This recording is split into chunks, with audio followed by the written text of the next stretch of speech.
Sabi nga nila, manipis ang majority namin. Ang sagot ko lang doon, mas mabuting manipis kaso sa makapal. Pero sir, Diba? Majority nga kayo dati, makapal naman. Oh.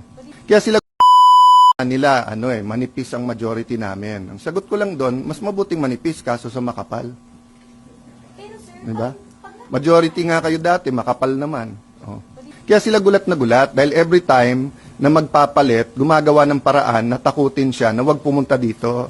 Saan kayo nakakita? Nung wala dito, no work, no pay, nasaan ka, magpakita ka, mag-resign ka na lang kung ayaw. Nung nagpakita, huhulihin mo. Ngayon na nandito na, gusto mo namang isuko. pero sir, nakita niyo ba so far sa preliminary investigation niyo na may active plot? I don't wanna go beyond what I said already because I'm going to meet the majority. I'm going to look at all the reports. Basically, inulit ko lang yung sinabi ko ngayon, yung sinabi ko sa podium yesterday, di ba? Nung nagsalita si Senator Soto, sabi niya, ganito, ganyan, binasa ko yung sinabi ng Sergeant at Arms. Sabi ng Sergeant at Arms, hindi. Not only 7 a.m., 2 p.m., pinakita pa rin sa inyo. Di ba? Sinabi po ng NBI, sir, makakapasok ba lahat ng agents? Nandiyan ba silang lahat kung hindi pa pumayag si SP? Pumayag si SP. So, hanggang dun lang muna ako, di ba? I'm just saying that we're trying to shift to the bigger picture, which is the spiritual, financial, economic, social well-being of our country, not only the political. Oh, but what is the other side doing? Diba? Sir, meron po bang active threat ngayon sa leadership nyo considering na medyo magulo dahil dito We will assume that, 'di ba? Sabi nga nila, manipis ang majority namin. Ang sagot ko lang doon, mas mabuting manipis kaso sa makapal. Pero sir, 'Di ba? Majority nga kayo dati, makapal naman. Oh. what do you mean by that? Diba? Sabi niya manipis ang majority namin. Yes, Oh. because of the 13, Oh, sir. 'di ba? Okay. So, at the very least, ha, yung pinaka-respeto natin sa kapwa senador, makapasok ka, you can use the facilities of the Senate, hindi ka sinusundan ng CCTV, hindi ka threaten, hindi nag-iimbento ng mga accusations sa kapwa, 'di ba? Hindi tinatakot yung kasama mo sa majority. That's why I said nga, statesmen like sana, nagpalit, let's move on.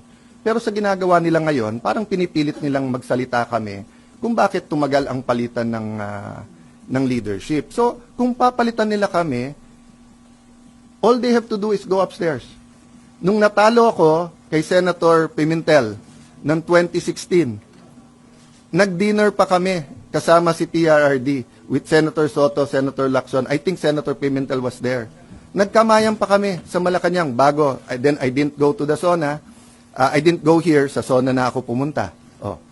Nung nagpalit at naging Senate President si Senator Subiri, wala namang problema eh. Nung umakyat kami ni Senator Escudero, pinakita sa kanya, mga boss, may pirmahan. Yakapan pa kami. Siyempre may konting sinong bumaliktad, sinong ganon. But yun, private lang yun. Di ba? So, nung pumalit si Senator Soto, ang umakyat napaka-close pa sa amin. Umakyat kay Senator Cheese. O siya pa nag-oath eh. Oh. So, before the break, alam nila may hawak akong 14. Hindi dapat ako. It was someone else. Oh, anong ginawa nila? May ginawa sila. Para hindi kami umabot ng 14. Oh, so ngayon, choice nila kasi hindi namin sila atrasan eh. Pero sana isipin nila yung mga pulis na sa labas. Sana isipin nila yung oras nyo sa news. Would you rather be reporting on inflation, on tourism, on gas prices, 'di ba, on education, on the super El Nino? Or would you rather keep talking about Bato? 'Di ba? Wala naman sine si Bato eh. Hindi naman box office yung kay Bato. So may legal issue.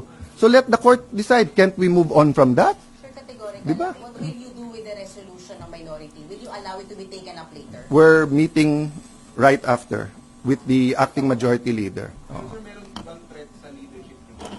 There's always a threat. Kaya lalo nga ito na mainit ang politika. And I'm ready at any time. I didn't ask for this. If natuloy yung ating palit ng leadership nung bago nung break, hindi ako ang Senate President. Kung hindi ako tumulong kay Senator Cheese, hindi din. I don't want to discuss na yung each and every member nga. Kasi nga, let's face it, di ba? 24 lang kami. We have to work with each other. And the problems facing our country doesn't have political colors. Yung 7% inflation ba, kulay green ba yon, or kulay yellow, or kulay red? Hindi. Di ba? Pag yung tao walang mabiling gamot, yung DOH, siguro yon, trabaho muna. Mag-resign na si Secretary Herbosa.